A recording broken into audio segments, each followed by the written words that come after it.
Hi, I'm VOA's Alexis Strope with your worldwide news update. Israel and Hamas have done another hostage exchange for prisoners on Saturday. AP correspondent Julie Walker reports. Hamas releases 3 more hostages, Eli Sarabi, Ohad Ben Ami, and Or Levy. Cheers from Israelis watching on an outdoor screen in Tel Aviv, the 3 looking gaunt and frail, all taken when Hamas attacked Israel on October 7th. In exchange, 183 Palestinian prisoners were released.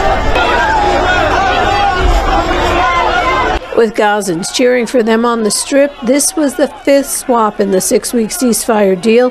Israel spokesman Gal Hirsch says there are still 76 more hostages, alive and dead, in Hamas captivity. He also says Israel views the condition and treatment of the 3 hostages with great severity and will not remain silent, and action will be taken accordingly. I'm Julie Walker. Billionaire Elon Musk's U.S. government efficiency team was halted on Saturday from carrying out some of its plans to shrink federal bureaucracies as 2 judges made temporary rulings in separate cases against them. Reuters correspondent Diane Toe reports. A U.S. judge ruled early on Saturday to temporarily block Elon Musk's government efficiency team from accessing the Treasury Department's payment and data systems. It came after another judge on Friday put Musk's plans to dismantle the U.S. Agency for International Development, or USAID, on hold. The agency's sign and flag outside its headquarters in Washington, D.C. were removed on Friday, a day before over 2,000 USAID workers were set to go on paid leave. But a U.S. district judge ordered those plans be paused and reinstated some 500 employees who had already been furloughed. That was Reuters correspondent Diane Toe.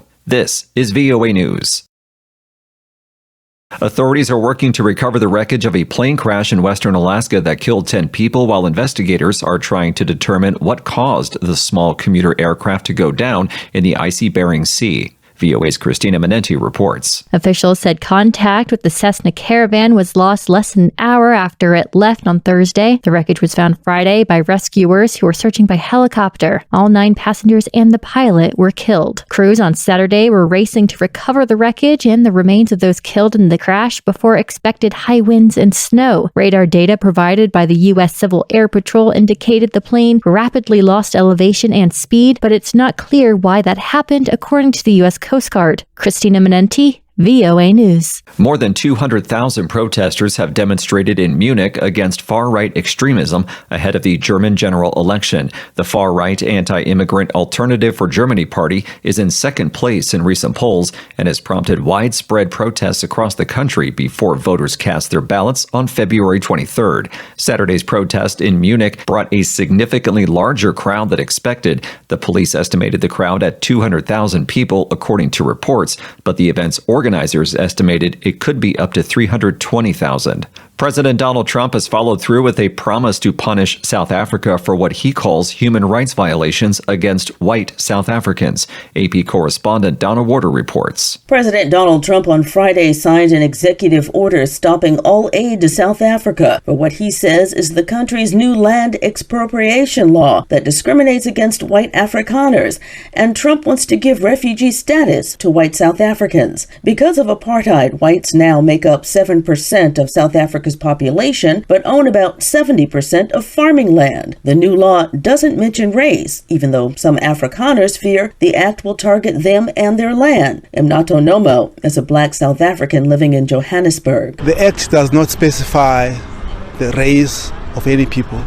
So I think if it causes any harm or danger, it's to all people. White South African Sharna Smith says Trump doesn't need to give refugee status to Afrikaners. There's major conflicts in many other countries of the world that actually deserve an asylum better than what we do in South Africa. I'm Donna Warder. Chinese rescuers are searching for some 30 people after a landslide in southwestern Sichuan province buried 10 houses. The Ministry of Emergency Management deployed hundreds of rescuers, including firefighters, following the landslide Saturday in the Junlian County. State broadcaster CCTV said 2 people were pulled out alive and about 200 others evacuated. That wraps up this update, but the world and news never stop. For additional updates, visit our website.